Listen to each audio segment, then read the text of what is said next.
name is Patrick Pacman Perez. Thank you for joining us on this continuation of life. And in between, we've been on a little hiatus out there exploring the world, Morocco.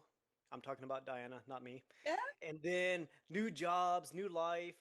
You may see that we are -1 now. Our good friend Jason has gone on to bigger and better things, making millions of dollars working for the man. But we love you, Jason. We Anyways, love you. today we are jumping into the world of the spiritual. We are talking about mental health. We are talking about the sound bowls and tarot cards.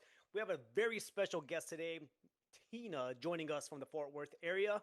Even though I'm down here in Austin and we have our qualms with DFW in general, but one thing we can all agree on is taking care of ourselves is a vital thing that is so needed nowadays. And so we have an expert here who's going to be diving deep into this. And I know Diana and I are super excited to kind of pick around and see what we can learn. And I will now pass it over to the one, the only, Diana Gonzalez Lewu. I keep going Love between that Diana and intro. Deanna. So yeah, there. Yes. Oh, thank you so much, Patrick. Well, today I'm so excited to having someone that not only do I consider a person of wisdom, someone that I consider a friend, but today we have today Tina Todaro, and she's the founder of Sacred Journey, a spiritual space where ancient wisdom and meets modern life, believe it or not, and we all need that ancient wisdom. And she's a Yushi, and if am I mispronouncing that, please forgive me. Usui. Reiki Usui, that's it. Reiki Master and Ashaki, and I may be mispronouncing these as well. Akashic. Thank you. Akashic records. All right, records practitioner with over 2 decades of experience. I mean, that's amazing. So we are honored to have her. Now, Tina blends energy work, sound bowls, tarot, and the metaphysical practices to guide others towards balance, clarity, and self healing, which is really important. That's what we need in our lives.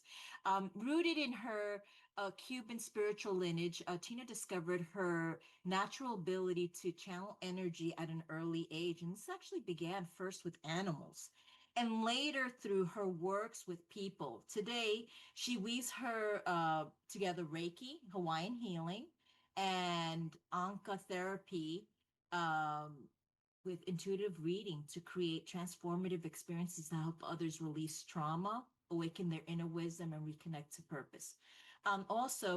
When she's not holding space for clients, Tina is passionate about building community, and that is so true because she does. She works with her community, teaching the language of energy, empowering others to embark on their own sacred journey. So this is so amazing.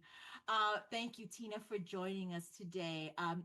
Before we begin, I just have one question I want to start off with knowing that with your Cuban lineage, how did you first feel? How did you first realize to connect with energy, and what drew you to Reiki and Tarot? Can you explain that to us? Yes, absolutely. First, I want to thank you, Diana and Patrick, to have me here. I'm thrilled. This is my first podcast, so thank you. I'm honored. And that's a really deep question to start with. Well, when I've always been around it without knowing it. My grandma, her sister, even my mom, they would they had these things that they would do and they wouldn't explain. Like I would come from school and I remember one of my uh, like oldest memories is coming from like young school. It wasn't prep, but it was like maybe first grade, and I had worn glasses for the first time. And I remember seeing this little spray bottle that was like a spray bottle for cleaning glasses. And so I grabbed it and I sprayed it on my glasses and started cleaning them. And I saw that it was like oily and it wasn't cleaning. And my mom took it away and she was like, no, don't use that. That's not what it is. It's something else. And little things, or she would like, like grab my grandma would like grab me on the forehead and say a little blessing, or she would hug trees and tell me to do that when I was sad, and stuff like that. And um they would have coffee and they would put it to like they were Catholic and they would put it to the saints, and it was coffee for the saints, and they would do their prayers. And so all that stuff, I just it was very natural to me. Like I would see this confusing things sometimes, or using plants to like sweep something. And um I didn't know back then what it was, and they really didn't explain it. I know now. Mm. And so I remember even them talking because of my dreams that I could that I was connected. And I remember I was playing and talking by myself and hearing my great aunt and my mom having this conversation, and I was aware of it. And I'm like, I wonder what they mean, you know? Um, but yeah, it was kind of it really, I grew up around it. And then when I talked about my dreams, they would pay attention to them. Sometimes I would dream things, sometimes they weren't very good dreams, but it was always very metaphorical about the things that were happening around my grandma or my mom, or things they could do or couldn't do. And I think that's really like my first memories of it. And then the moment that I realized it was something more, I was probably already old enough to like walk. Well, no, I was 8 and I was talking to. I keep going back and it's like, no, it's younger. I remember talking to a friend. We were between 8 and 10 years old. She was sleeping over at my house, and I was telling her, well, I know this is going on and this is going on and this girl is doing this and this girl is doing that. And she goes and like leans in like super interested, and I'm like, what are you doing? And her response was, she was a very funny girl. Her response was, I'm listening closer in case you say something about me. I was like, I'm not psychic. And it's like, you kind of are. Cool. So So okay, so it actually started with your family. Okay, so this is mhm. something that you learned from early on from your upbringing. Wow, that's really amazing. I know it was talking about how you connected with animals. Can you dive a little bit deeper into that? Yeah, like I always understood what was going on in their mind. I was very, I don't know, intuitive about that. And as I grew older, another thing that my mom used to tell me when I was young is that I had good hands. And she used to tell me that I could like I would take away her tummy ache like by rubbing her stomach and stuff like that. And I always had this intense connection to animals. Like I could connect to them. I could understand what they were thinking, which was really sad because my family's poodle, miniature poodle, didn't really like me. Ah, So I could tell. Um, and as I grew, my family, I really loved horses, and I got into horses at an early age. And before I knew it, I was riding problem horses, and there was a learning curve. But then I got really good at having them do things when other people couldn't. And I got really good at like massaging them and getting them to relax. And to the point when by then I was older, I remember I was already researching um, Usui Reiki. I didn't know much about. And I had read somewhere about the mudras and how one hand up like this is receiving, and I can't, I don't know where to go there, receiving, and another hand like this is giving. And we had to operate this 2 or 3 year old cult. Um, in the yard of the farm, and the vet kind of gathered everybody, and he said, you know, he's gonna die. We don't have enough time for surgery and everything, so I'm just gonna do it. He got permission, and we operated on the yard, and it was really hard to get a colt that young into anesthesia. And when he got in, there was nothing there. And then as he was, and this might be a little strong, when we were sipping him back up, or sewing him back up, he started moving as if he was awake. And so some stuff came out, and we, cleaned it, put it back in, put it, hurried up, because poor baby. And when he was done, um we have like a very very famous singer in where I grew up, called Carlos Gardel, which would be like Frank Sinatra, or so, like the greatest singer of all time. And so when somebody does like a marvelous feat or something incredible or impossible, we say, oh, you're Carlos Gardel, you're Frank Sinatra or whatever. And he looked at me and he said, if he survives, he's Carlos Gardel. Mm. And I looked at him and he said, well, his name is Gardel from now on. And I remember going and like putting my hands on him, just like I had seen, and started working on him. And by the third day, he was like nothing ever happened.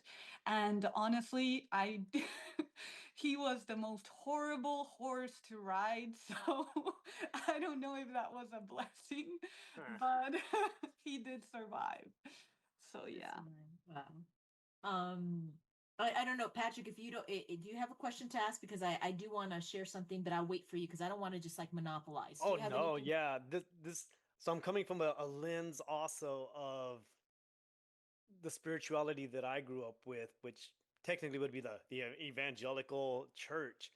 But tell me more about the giving and receiving. Is that like a universal thing, or is that just like in your little pueblo? Or No, so that is actually, mudras are hand positions, and they come from the Buddhist, which Buddhism is all over Asia. Mhm. And so what the theory, let's say it that way, is that your body positions, they affect how energy flows through you. Mm. So there's not, there's hand mudras that you can make and like put it in certain areas of your body, and they will make you feel things. I mean, there's one, I don't know it by heart because twice that I tried it, the feeling spooked me.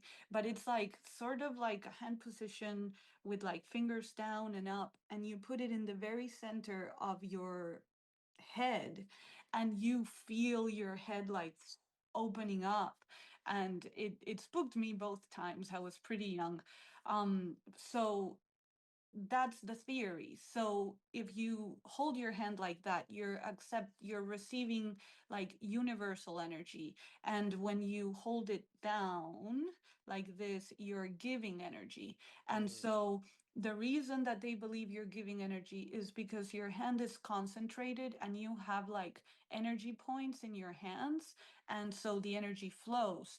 And it's very important when you're healing to be able to receive just as much energy as you are putting out, because if not, you're using the energy of your own body, and that's your own energy for self healing.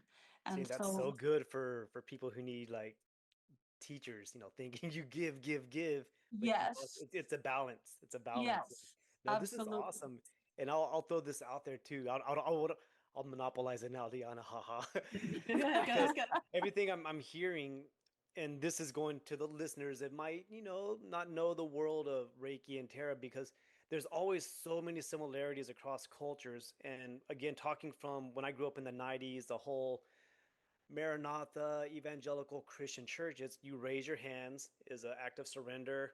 Yes. Same thing, you're receiving from the Lord, you're laying prostrate, you're kneeling, then you get to the flags and stuff. But it's like every different culture has their way. The mudras, uh, I guess in yoga, their positions, Well, it's yoga is the position of the body. It's like a mudra for the mm, body. yeah. So it's, yeah.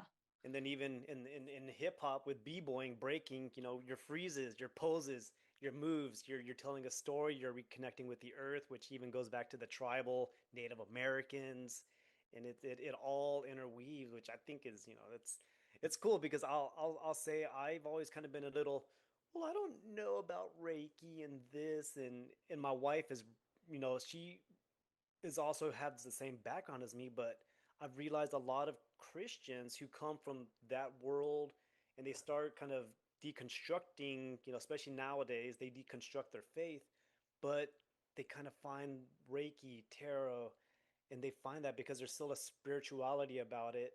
And they can even go back to the Bible, like the three wise men weren't Jewish, they weren't Christians, they were just wise seers who could read the stars. But then people are like, well, no, that's witchcraft. Is like, but is it? And so I, trying to open the mind and hopefully our Right. listeners too, that we all have something in common. But yeah, it takes an open mind, you know. Yeah, and what you are commenting is something that if anybody puts a like their fear aside and they start reading, like my household was always very open, um and that's what I've seen and a lot of people see, is that when you actually go into anything, and when I mean anything, I mean anything, even the things that you're like, well, no, that's like, I won't go into that. I invite everybody to research. You don't Mm-hmm. have to believe it. You don't have to even think it's a good thing, but understand it, because with understanding comes power. And Yes. but also, um you start, there's less separation because you Mm-hmm. understand that 99% of the things out there, it's different faces of the same thing. They're going to Mm-hmm. the same place. Mm-hmm. And so it's exactly what you said. And the interesting thing is that I always say the word witchcraft today has been taken as an empowerment thing for women. Honestly, that's like a whole movement. But the reality is that witchcraft used to be a word that was used to denigrate anybody who didn't believe in your own faith, which meant pagans thought Christians were witches. They were Christian witches. Mm-hmm. And Christians or Catholics or Jews thought everybody else was a witch.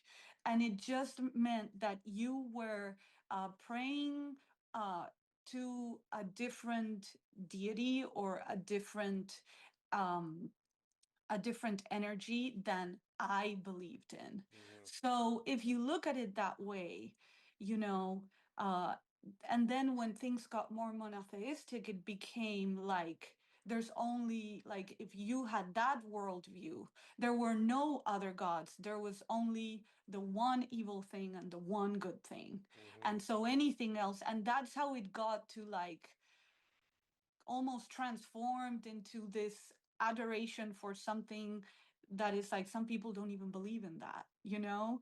So if you understand, like, I have to be very open because of what I do, because I don't care where you're coming from. My whole point is to help you help yourself. Yeah. So, like, I got to work with everything, and that has been very eye opening in that way too. So good. So good. Giving. And I think finding that commonality, we can always find the differences, and I'll even say within the church itself, the Catholics are so starkly different than the Episcopalian and the Baptists. And I was even part of a Christian group in college where they're like, today we're gonna pray for the Catholics that they find Jesus. And one of our friends was Catholic in the group. He's like, wait, what? He's like, we're the true church. And it's like, well, no, y'all, it's because y'all pray to saints and stuff. It's like it goes so far out Well, there, and and it's. even when you distinguish that, saints are only ancestors that were sanctified. That's Mm-hmm. all it was. So, and when you go to, let's say, African religions, that's who they pray to. It's their Mm-hmm. ancestors. So like there's so many commonalities. Like it's crazy. I'd hear that song playing, Imagine if tomorrow, or Yeah. what the John Lennon is, no Imagine all the reunion. No, people. yeah, imagine all the people. So no, this is great, great. Deanna, I know you have all 1,000 questions. Probe, get it, go. Well, actually, yeah, I do. I have a whole bunch. I have a million and one questions, but one of the things that I wanted to share about the connection of the animals. Tina Tina and I go back we have a history, and I am, as you all know, I'm a Casa advocate, and one time I brought one of my Casa kiddos to her horses, and I actually firsthand saw an experience that was actually beautiful. Was able to capture it on photo and all that, but and keep that memory, and it's like it's burned into my memory that this was a child that's went through a lot of trauma, was a child that was sex trafficked and everything, and a very sad, a very very sad history on what has happened, all the traumatic experiences, and exposing her to horses was part of one of the things that Tina was working with her horses, and she says, bring her over. It's a beautiful experience when children see horses and they're around horses, and it's healing. And it was and I think you know where I'm leading to, when she went out and all the horses came to her Mm, and they surrounded her, and it was so magical that it's wow. unexplainable unless I wouldn't believe it if I wasn't there. And they just automatically gravitated to her, and it's like animals know when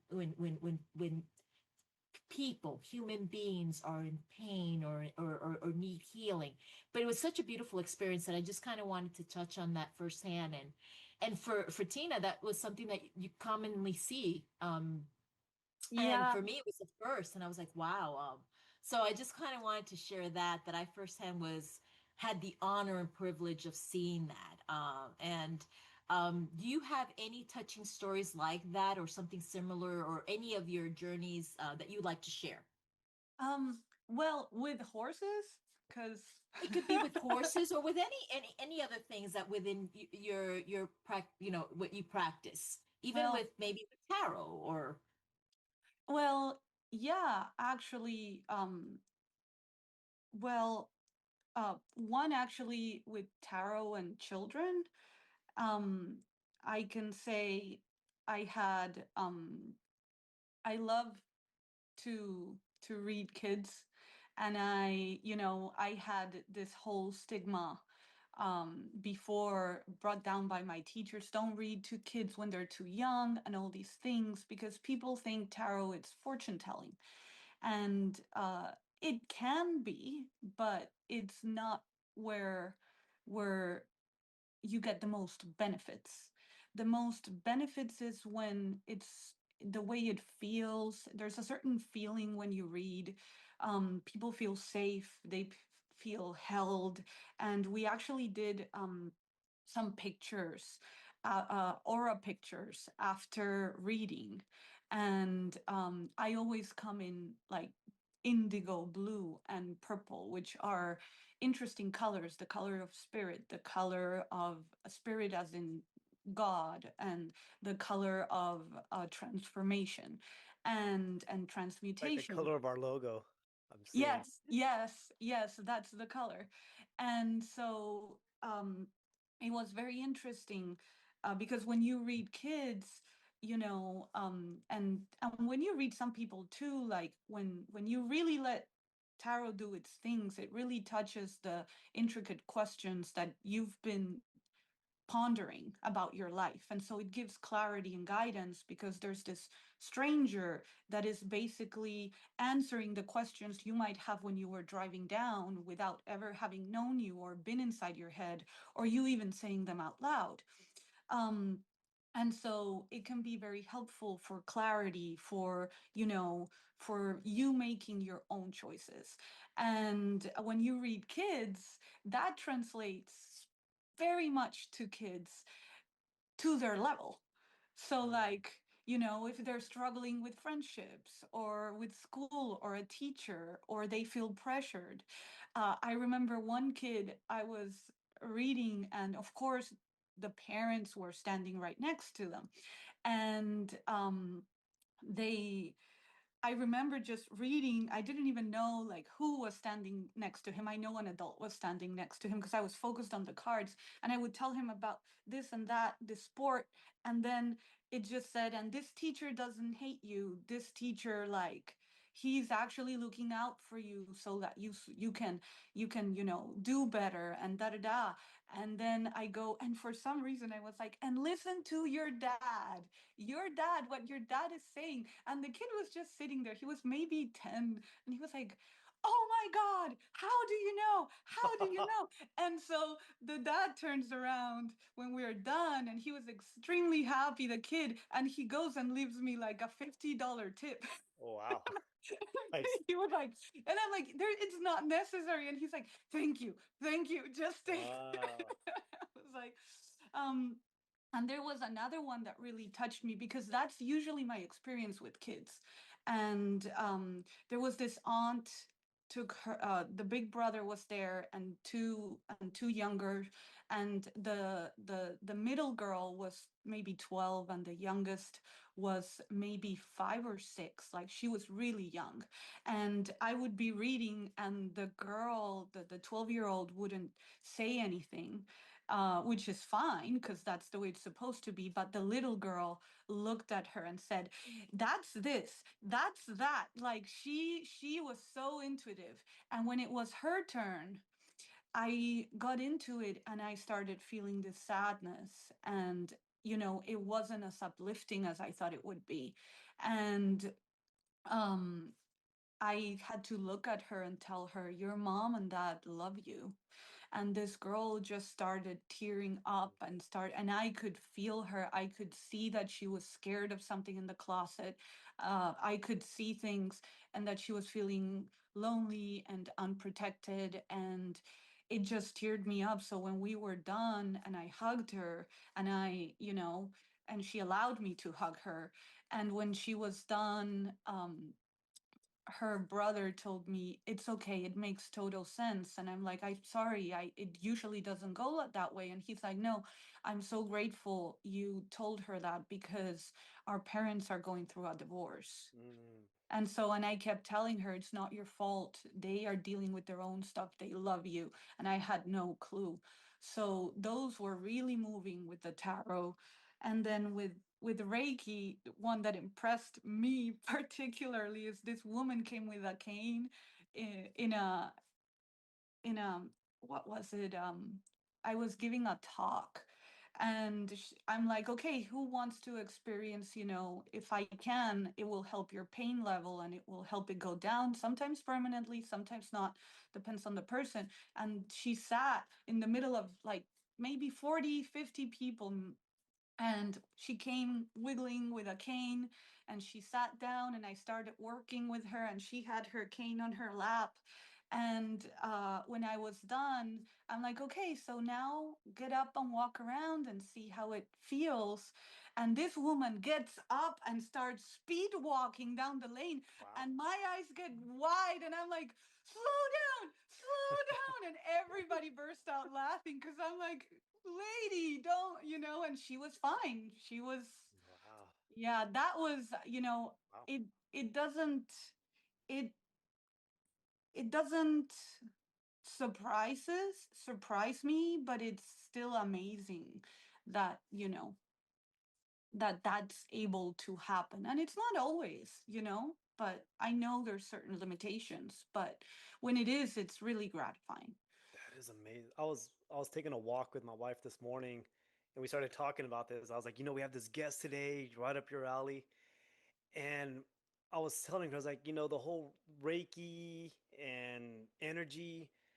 I was like, I don't know. And she's like, well, the mind is so strong. And, because, there's studies with the placebo effect and how it can help people.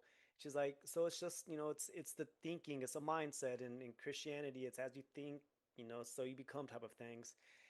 And it's like hearing that, it's so cool because I know growing up, it was the same thing. Like, you just, step out in faith, be healed, which it took a really bad turn when people would try to exploit it. The more money Yes. you give to the kingdom, you're going to receive your healing. And so to see that this can still happen outside of the four walls of, the institutionalized church. I mean, that's incredible. And, this lady, she experienced something, and that's Well, power. it's to the point that, like, um you sometimes see the body, sorry, that's my Spanish. the, the body, now I don't know how to say it. Just like Cuerpo.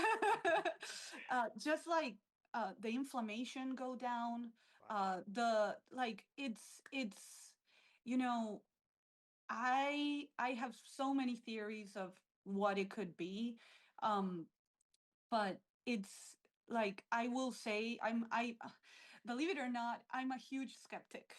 The reason I'm a huge skeptic is because, yeah, it can be so easily exploited. And so I write down what I was thinking, what I was feeling, what I was visualizing when I was doing all these type of work, energy work. And I see the comparisons. For example, really quick, I realized bone is really harder to affect than anything else. And I also looked into, like, belief really has nothing to do with it. That was something that, because I had this theory until I started, it's replicable, and it's my favorite way to tell people that are skeptical about it. Do you have, like, this is literally what I'll do. Do you have anywhere where you feel pain? And they're like, if their answer is yes, then my next question is, do you know what it is? Because if we don't know what it is, I don't know what to tell the body to do. And then the results, to the point where people have told me, I feel like it's the muscle. And I work on the muscle, and they're like, ah. And I'm like, okay, let me work on the tendons. And then they're like, oh my God. And especially men, they get Mm. spooked. They get really spooked. And they go, ah, you know? And then usually it can be gone if it's not something super strong, or they can go, yeah, yeah, it's almost gone. It's way better. And that's when I go, okay. And it's always the same. Okay, so now where do you feel it?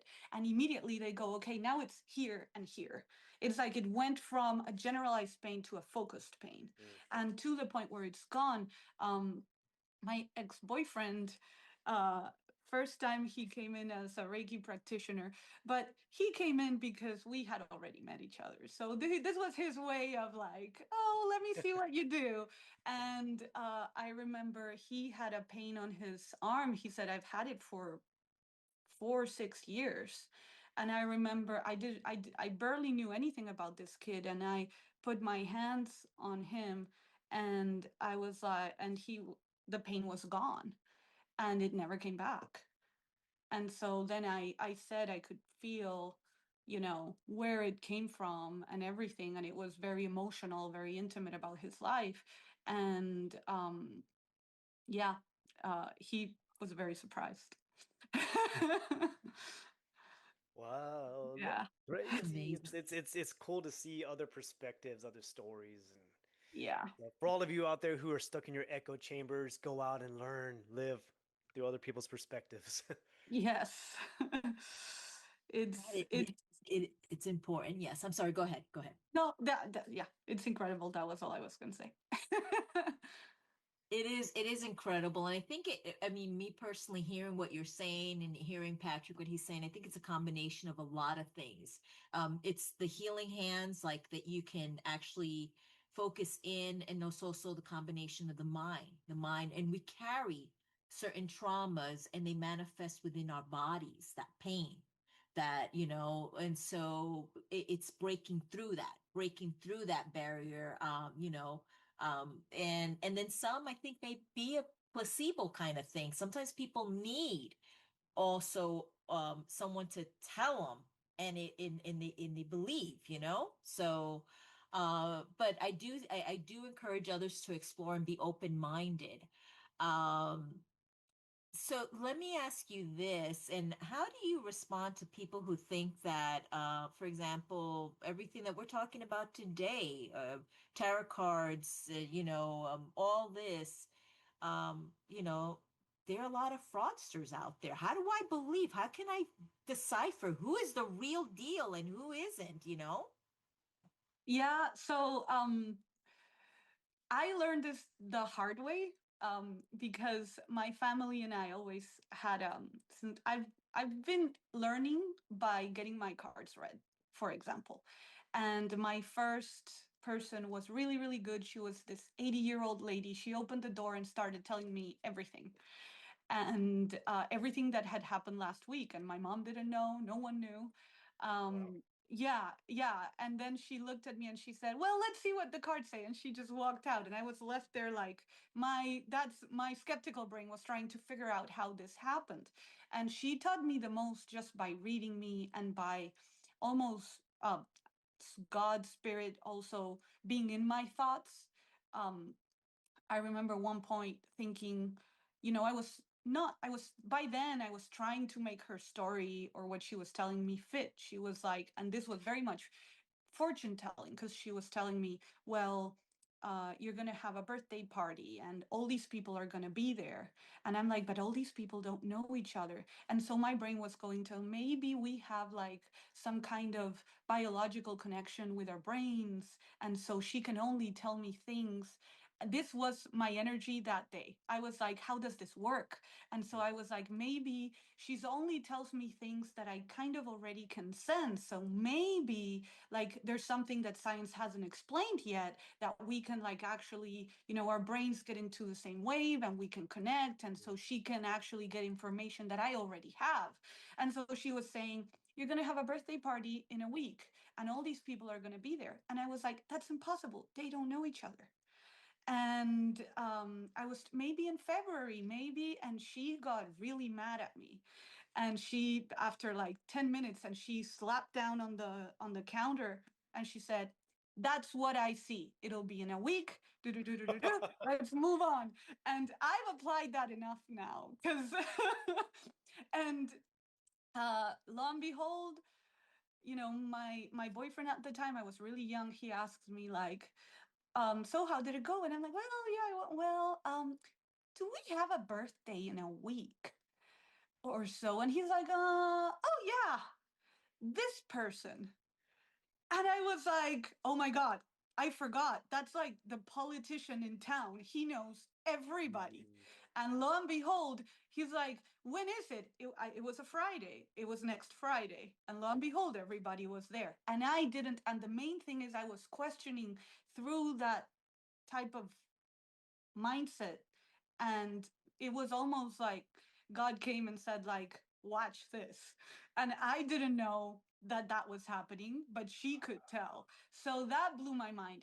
So after she passed, I did had a lot of experiences where I could tell somebody was actually a good reader, but they needed more work, so they were of no use for what I wanted. Or I had an experience where the lady had the cards and she looked like the villain in the Disney movie Down Under, the two mice that are Australian and rescue kids, Oh, the little rescuers down yeah. under. Mm-hmm. Okay, That's this, funny. yeah, she had that long cigarette and reddish hair, and she was like sideways like this, and she was looking at the cards, and she would look down at the cards and look at me. And so this is what I learned. Um, by then, I knew, um, you go into a reader and you are as quiet as you can be and just let them speak. Your reader should be speaking more and giving you more than taking. So it's okay. Sometimes you do need questions. Like sometimes people are so confusing that you're like, are you actually in a relationship or not? But it's a simple question because the line, sometimes readings have different levels. But the more you practice, the more you also are able to discern it without asking the question. But it can be a little confusing. But you shouldn't be asking as you read all these questions to like get that, because that's fishing for information. And what she did, she looked me up and down and she started saying, "You're a very quiet person," and do do do do do and do do do, and she was stereotyping me. And when she would pause, I would go, "No." And she's like, "No." She's like, "No." When she finally left me, and so my other thing I teach people, my other thing I tell all my students is, if you need any information, don't look at the person, look at the cards. The cards will give you all the information you need, because the cards are really a tool for you to connect with your own intuition. You can read cards. I can read. I sometimes, for fun, we do circles of readers, and I will practice with Cards Against Humanity, and they're hilarious. It's hilarious. that, that game has lost many friendships. It gets horrible. It's no, so and I wanted to ask real quick while you're on this. So if you had like five different readers in a room, would they all give different interpretations? No. Well, that depends. So, for example, uh, they can give different interpretations of the same cards. Absolutely. Absolutely. And that's the way it's supposed to be. Even with tarot, that people go and buy the book. Even when I teach, I always tell my students, some of them don't like to have anything wrong. So they read, "What are we going to do in class?" And they give me, like, when they have no idea, they give me like the book meaning answers. And I go, "That's great. Show me where it is in the card." Mm. And that's when it's like, and I tell them straight up, don't do that, because I'm teaching you a language. So if you don't know where it's coming from, then that meaning is, and it's very interesting, because absolutely, because if you didn't have like multiple readings for one card, like multiple meanings and even hundreds of meanings, you couldn't grab, I think it's 78 cards in a tarot deck, and read any circumstance or situation that exists. So they are a tool. But let's say a person, and this is something I always give the explanation for past lives, is a great explanation. People come and somebody tells you, "Okay, you were Cleopatra in a past life," and da da da da da, all this stuff. And then they go to another reader, and they're like, "Okay, I want to hear about my past lives," and they're not believing the first reader, and the readers have not talked to each other, don't know each other. They'll deliver a very, very similar message, like, "You were Cleopatra," or "You were Egyptian," and just give in more details and more and more. And then when the person actually goes, "Okay, I guess I need to embrace that. Like, there's a part of me." And then they go and they ask about, "Well, I want to know more about my life as Cleopatra, blah, blah, blah." It won't come up, because whatever you needed to embrace from that message, you already took it in and embraced it. So they have no reason to keep repeating it. While you were not listening, they will keep repeating the same thing. But the moment that something changed in your circumstance, or you embraced it, or the opportunity was over, the message shifts. But if that's why we also don't recommend readings very close together, like at least 6 to 8 months, unless you're in a moment of choice where you want, but even then. This is just like the Matrix. So for all of our listeners out there, the original Matrix, when he's talking to the prophet or the black lady, I forget her name, but it was pretty much she's telling him what he needs to hear in the moment.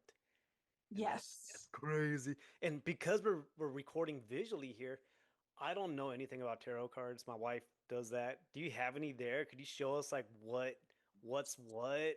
Actually, Godzilla, Goku, something. so The it's energy. funny. It's funny you say that, because I do have like a Star Trek deck and a Game of What? Thrones deck, and oh, this is falling. Are we talking original Star Trek or Next Generation? No, original, actually. Oh, okay. Beam me Yeah. up. Beam me up, Scotty. I did before it got sold, but oh, sorry, this is falling. Give it a sec. Shameless plug. We just finished The Expanse. Anybody out there who likes sci-fi, watch The Expanse. It's okay.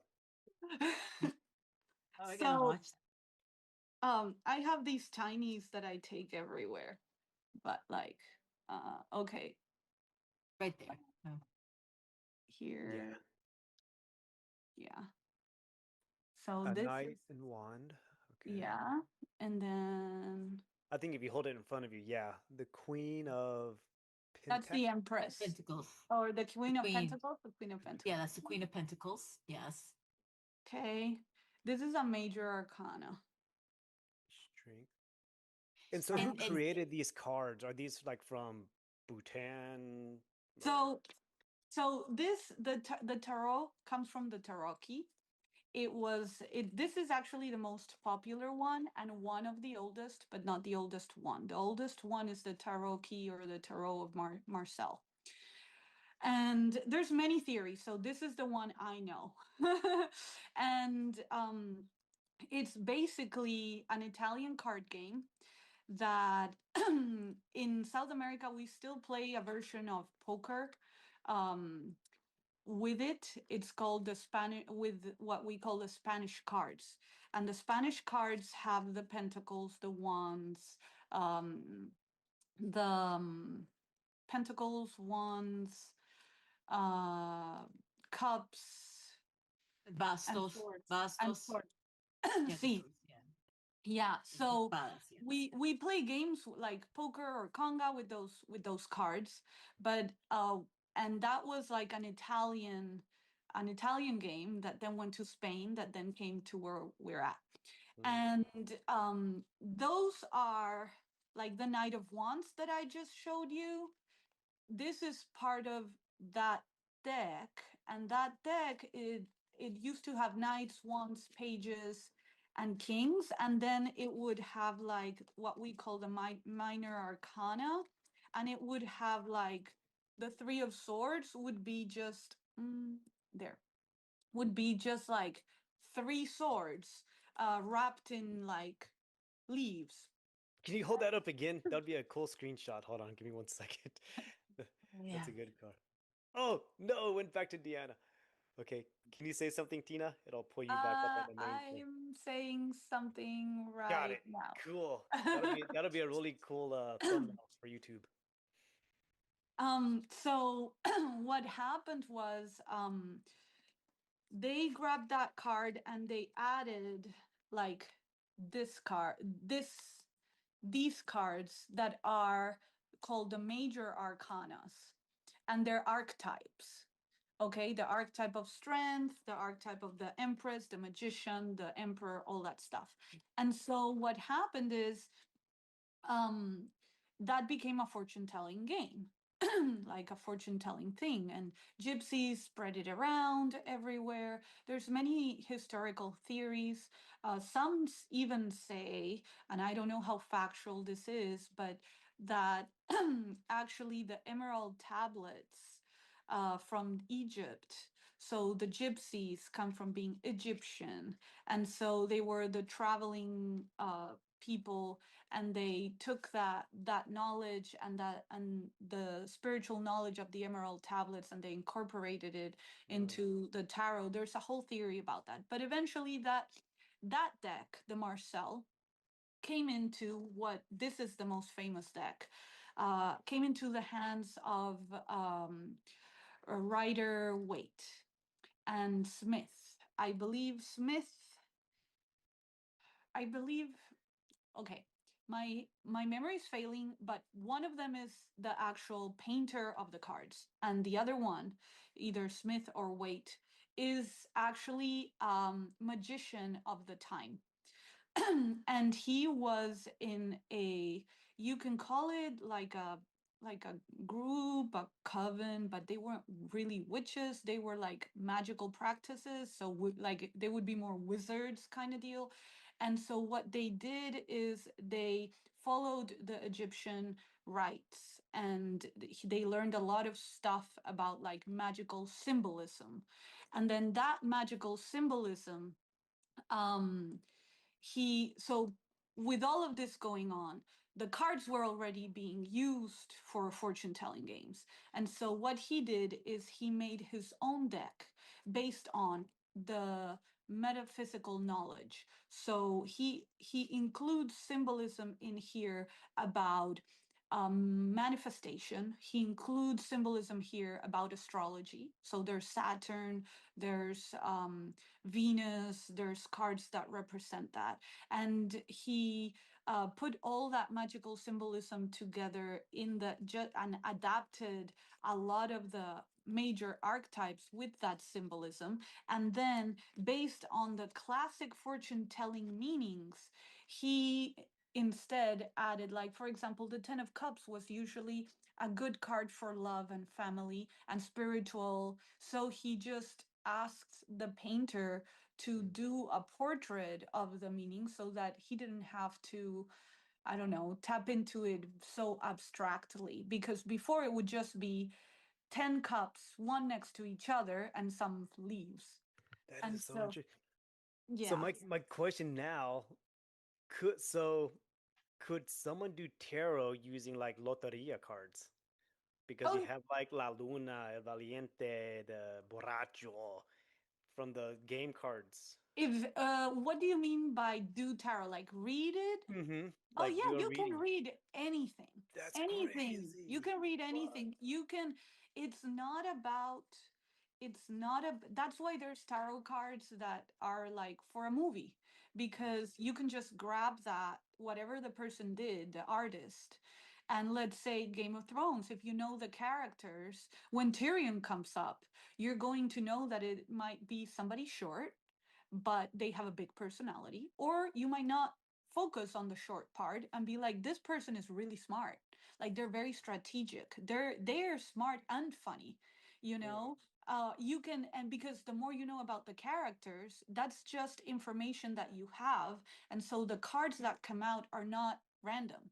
They're there because they're giving you a certain message. Wow. Okay. Interesting. Interesting. Yeah. My skeptic lens is kind of like, oh, I don't know. I don't know. So, but no, this is yeah, it's so informative. Thank you. Thank you. Oh, you're welcome.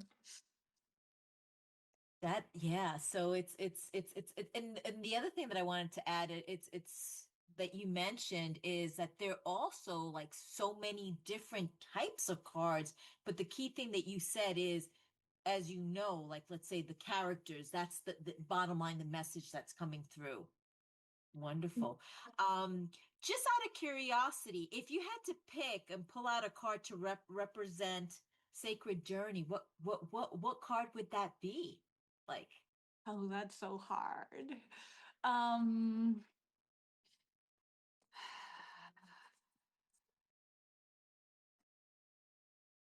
and here I am looking at them because I And what is I Sacred would Journey? What is that for us novices? um that is Tina's actually business. Her she's Sacred Journey.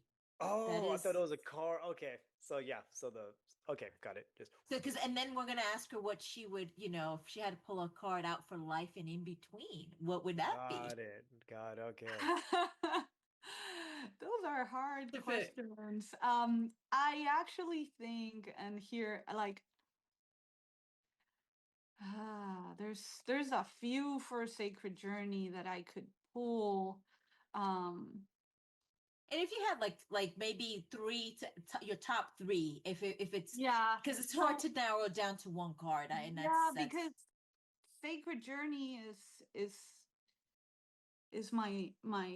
my community store, and so there's really I'm realizing there's no really focus card for community on the tarot, but I would say it's on community, but it's also empowering the individual. So I would say I would pull the 10 of cups. I was about to say that one. I was gonna say community, you have cups. Okay, boom. Yes, and the fool, because you know it's a journey, and the fool is on this journey, and we're all fools. We don't know what we don't know until we know it, right? And um, I mean, then we could have the star, but the star, it can be guides, but it can also be illusion. I could say temperance. I think that would fit better, which is not my favorite card because temperance is about patience. Mm. And so, but the truth is, it's also about the universe coming together to put things in place and helping you even when you don't realize. When you feel that nothing's happening and temperance comes up, it means patience because it's telling you the universe is working in your favor. You just can't see it yet. And so I think those would be the three. I could even add the chariot, but I don't think that's quite. So I think those three would be. Those three would be said. Okay, wonderful. But I don't think Uh, sacred journey would be a chariot. It's taking you. Like you. Yes, So, exactly. But okay. yes. chariot is also about imposing your force of will in the world. Oh. And it's like, I'm going to make changes around me.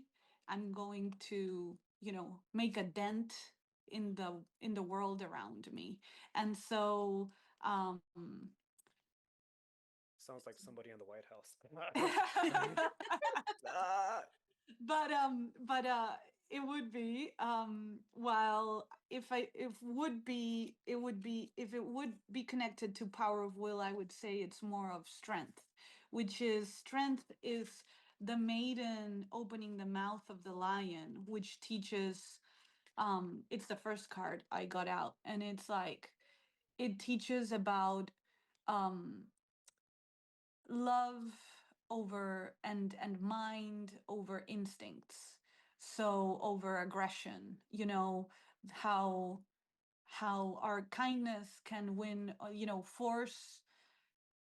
force and kindness, how kindness can sometimes win over force.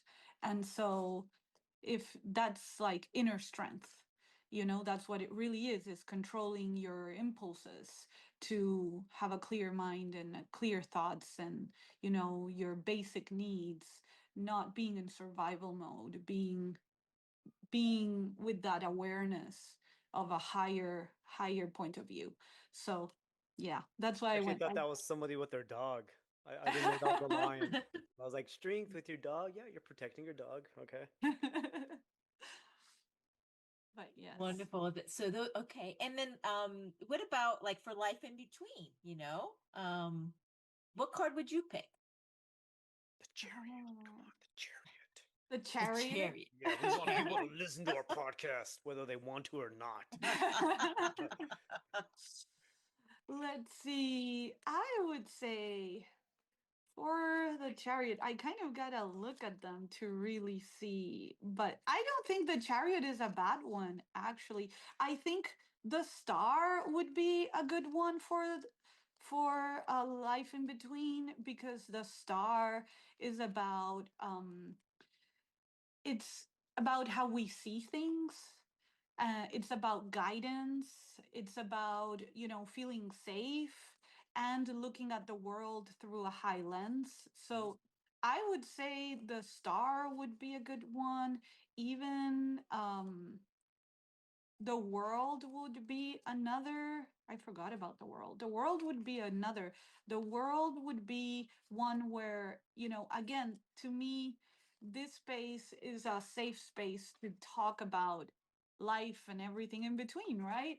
Right. So I would say the world is another one because you can go back and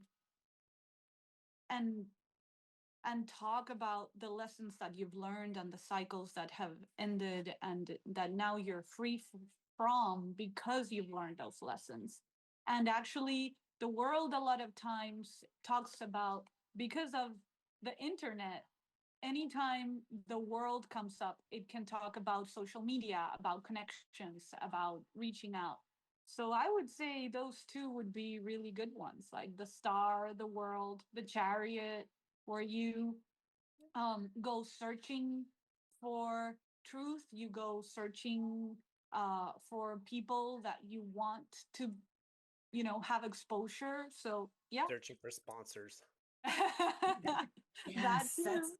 that's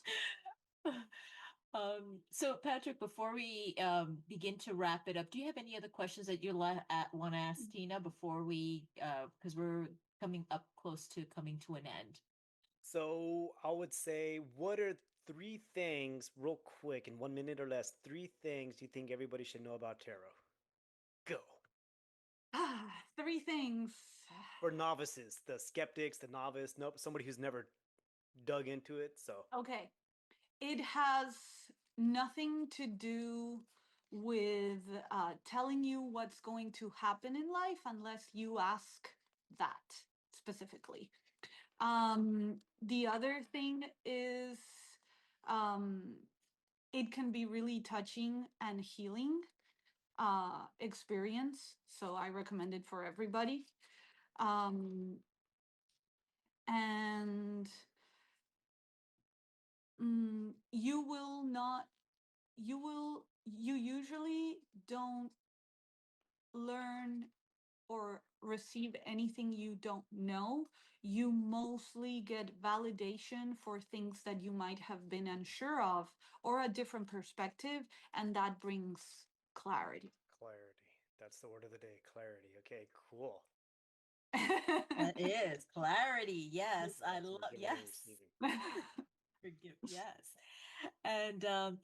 and so we're going to go ahead and we're going to wrap it up. But I wanted to ask you, what is life and in between mean to you? And also, please, I want you to share your final words, and to our listeners how they can contact you. I mean, like, what's the best way of reaching out to you? So, again, what does life and in between mean to you? So, do you mean like what does actual life and in between, like what? Okay. I will say, to me, life would be what I want to make of it, and the in between is how it actually happens. Because there's a quote, and I can't claim it. I can't even say I heard it from this great person. I heard it from the actor Timothy that did Dune. Mm, But I thought it was amazing that it was like life doesn't come at you, it comes from you. mm, So that's, I thought, like, I was shocked. I'm like, I wasn't expecting that in a random, Hollywood star interview, because it's so much truth. To me, life is what you make of it, and what you make of it, if you have flowers inside, you're going to give flowers, and when you give flowers, you're going to get certain reactions. And yes, sometimes the in between would be, learning where to be, and, if your flowers are going to be well received, because sometimes you have to realize that you always have power over your situations.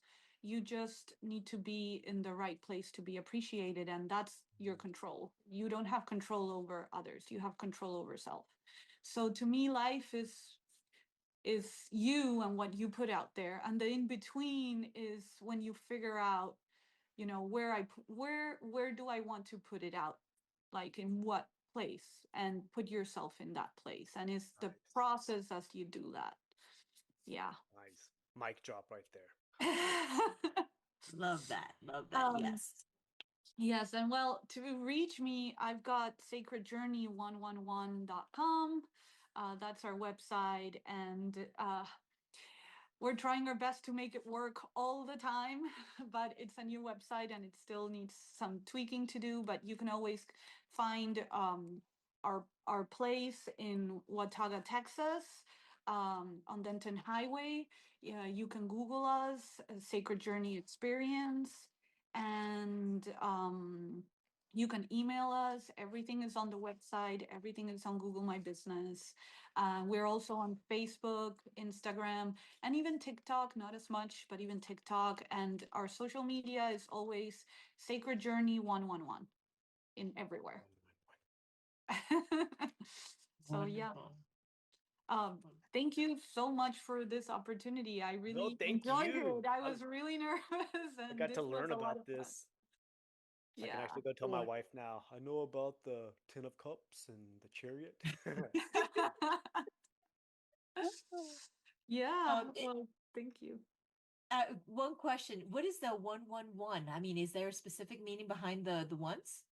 So I'm not big in numerology really, but there is this whole thing that sometimes when you see a number and you are talking about a certain thing or doing a certain thing, the number that pops up kind of validates what that represents in for you, right? And so 444 can be stability. 111 is this one is about leadership, it's about beginnings, it gives you the strength of potential. And so sacred journey experience was too long, sacred journey was already taken, and so we decided to just do sacred journey 111, and it's worked. Love it. Love it. Thank you so much for that. And our you can find us, Patrick. Go ahead and let our subscribers or future subscribers know. Future subscribers, we have read your cards. You will follow us as we have the chariot driving forth towards a star, and we have the 10 cups waiting for you. So look for us online, Life and In Between podcast, Life and In Between, anywhere you get your social media, your iTunes. No, I can't even talk. Anywhere you get your podcast.